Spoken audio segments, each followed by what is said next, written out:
So if your stud doesn't line up for the TV to be exactly in the center of the room, hey, fine. Slide this over like that, and the center of the TV is here. You want it moved over a little bit further? No problem. Flip that around like that. Now the TV is over here. You see, just by swiveling this around.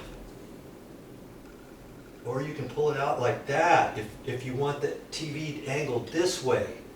So there's lots of different things. And this head here can swivel too. So your TV can, instead of being straight up and down, it can be kind of tilted out at a slight angle. So I'm liking this bracket.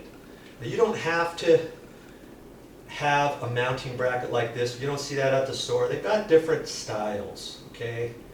So I'm just talking about this one, but you get something else, and if I'm not showing you exactly how your bracket is, you can still go through all the steps that I'm going through and get your project done.